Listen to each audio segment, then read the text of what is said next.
Okay. Okay. సరే conclude చేస్తూ చివరిగా ఒక పాయింట్ కడపకి సంబంధించి అక్కడ మహానాడు జరగబోతుంది. అంటే చాలా చాలా కాలం తర్వాత రాయలసీమకు సంబంధించి మహానాడిని మళ్ళీ ఏర్పాటు చేయబోతున్నారు. అక్కడ ఇంత భారీ విక్టరీ సాధించిన తర్వాత మహానాడుకు సంబంధించి చంద్రబాబు నాయుడు ఏం చేస్తారు, ఏం ప్రసంగం చేస్తారంటే కూడా కొన్ని చర్చలు జరుగుతున్నాయి.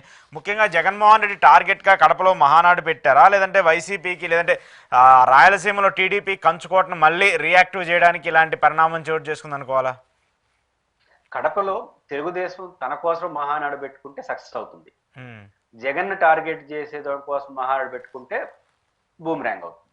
తెలుగుదేశం పార్టీ మహానాడు ఎందుకు పెడతారు? వాళ్ళ పార్టీ ప్రయోజనాలు, వాళ్ళ పార్టీ ఎదుగుదల, మంచి చెడ్లు గురించి మాట్లాడుకోవడం కోసం, బూస్టప్ కోసం పెడతారు. దానికే పరిమితం అయితే అది సక్సెస్ అవుతుంది. ఎందుకంటే వాళ్ళ ప్రయోజనాలు గెలిచారు, మంచి మూడ్ లో ఉన్నారు, బాగానే ఉంటుంది.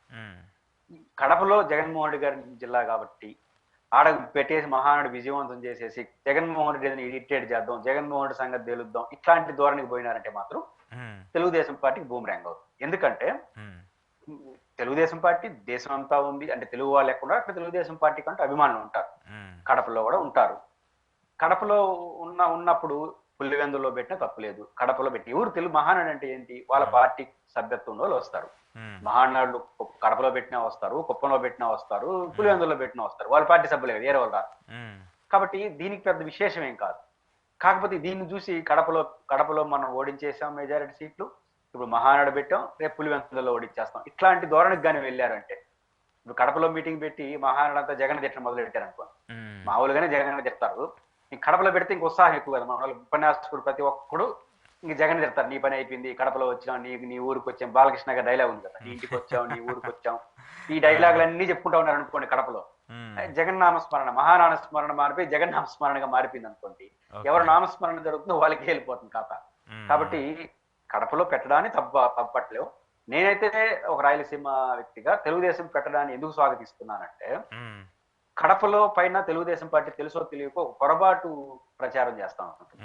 కడప కల్చరు గురించి మాట్లాడుతూ ఉంటుంది. వాళ్ళు తెలుగుదేశం పార్టీ నాయకులకి ఈ విషయం తెలుసు, కానీ సాధారణ తెలుగుదేశం కార్యకర్తలు కడపలో దిగిన తర్వాత ఏమనుకుంటారు? కడప పోతే ఆడేమైనా బాంబులు ఉంటాయా, పులివెందులు పోతే ఆడేమైనా ఉంటుందా, ఏడేమైపోతుంది, అదే కదా సినిమాలలో చూపించేది. కడప అంటే పులివెందులు అంటే మొత్తం టాటా సుమో వేయాల్సిందే కదా. ఇది చూసి సమాజం కూడా అట్లే అనుకుంటారు. కానీ ఇప్పుడు పులివెందులు కూడినపోతే పులివెందులు పోతున్నాం అని భయంతో పోతుంటారు. పులివెందులకు పోతే కానీ ఆప్యాయతలు తెలియదు, ఎంత ఆప్యాయంగా ఉంటారు, ఎంత ప్రశాంతంగా ఉంటారు, ఎంత బాగుంటారు. పోయిన వాళ్ళందరికీ తెలుసు. పోనకు ముందు మీరైనా నేనైనా పులివెందులకు ఎప్పుడు పోకపోతే పులివెందులకు పోతున్నాం అంటే ఎట్లుంటుంది, సినిమాలు నరసింహారెడ్డి, నరసింహనాయుడు, వీరసింహారెడ్డి ఇవే గుర్తొస్తుంటాయి. అడిగి పోతే నరసింహారెడ్డి కాదు, వీరశివారెడ్డి కాదు, అక్కడ ఏమన్నా వారసత్వం ఉంటుంది, అన్నమయ్య ఉంటాడు, ఇట్లాంటి గొప్ప గొప్ప తత్వవేత్తలు పుట్టినటువంటి ప్రాంతం, గొప్ప ప్రాంతం అని ఆడికి పోయినాక అర్థం. ఆడున్నటువంటి ఆహ్లాదమైన తోటలు, అరటి తోటలు ఇవన్నీ చూసిన తర్వాత ఇదంతా మామిడి తోటలు, అక్కడ ప్రజలే ఆప్యాయత పలకరింపులు ఇవి చూసిన తర్వాత సీన్ మారుతుంది. కానీ కడపలో కూడా తెలుగుదేశం మహానాడు పెడితే ఖచ్చితంగా తెలుగుదేశం శ్రేణులందరూ ఈ రోజు అయితే ఇది ప్రచారం చేసుకున్నారో కడప కల్చరు, రౌడీయిజం, ఫ్యాక్షన్ అవి కాదు కదా. కడప అంటే ఫ్యాక్షనిజులు, కడప అంటే నరసింహారెడ్డి కాదు, కడప అంటే అన్నమయ్య, కడప అంటే యోగయామన అనే గుర్తు వచ్చేదానికి ఉపయోగపడదు. ఆ రకంగా తెలుగుదేశం పార్టీలో ఒక మానసిక మార్పు రావడానికి కడపలో పెట్టే మహానాడు దోహదపడుతుందని అనుకుంటున్నాను. వాళ్ళ కోసం వాళ్ళు మహానాడు పెట్టుకుంటే సక్సెస్ అవుతుంది, మంచిదే. కాకుండా జగన్నామస్మరణ చేసి నీ ఇంటికి వచ్చాను, నీ నట్టింటికి వచ్చాను, ఇంకా రేపు పులివెందులకు వస్తామని డైలాగులు కానీ చెప్పుకుంటూ మహాసభ ముగించారంటే మాత్రం అది జగన్నామస్మరణగా మారిపోయి జగన్కి లాభంగా మారిపోతుంది. జగన్ కడపలో మీటింగ్ పెట్టడం ద్వారా జగన్ ఏదైనా చేస్తామనుకుంటే రాజకీయంగా జరిగే పనిగా కడపలో మీటింగ్ పెట్టి కడపలో ఒక గండికోటో, ఒక గాలేరు నగరో, ఒక అంద్రినివో పూర్తి చేస్తాం ఛాలెంజ్ తీసుకుంటే జగన్ గారికి ఇబ్బంది.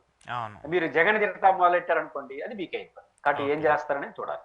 ఓకే ఓకే చూద్దాం సార్, దానికి ఇంకా ఒక 10 రోజులు టైం ఉంది కాబట్టి ఏం జరుగుతుంది ఏంటి అనేది చూద్దాం. థ్యాంక్ యూ పురుషోత్తం రెడ్డి గారు. ఇది పురుషోత్తం రెడ్డి గారితో ఈరోజు స్పెషల్ ఇంటర్వ్యూ. చూస్తూనే ఉండండి ప్రయోజనం.